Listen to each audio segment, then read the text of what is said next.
Dan kampung-kampung yang sudah menyelesaikan peta kampung di Kecamatan Muara II sudah kita laksanakan hampir 17 kampung sudah terselesaikan. Mungkin yang terakhir yang belum terselesaikan adalah kapal batas dengan pemerintah Kabupaten Aceh Utara.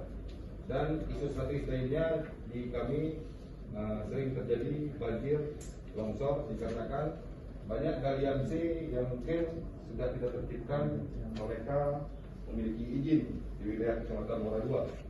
Jadi terkait isu strategis lainnya di kami ada kedatangan tamu dari Rohingya yang mungkin penanganan agak lebih ekstra dikarenakan banyak pantauan dari dunia.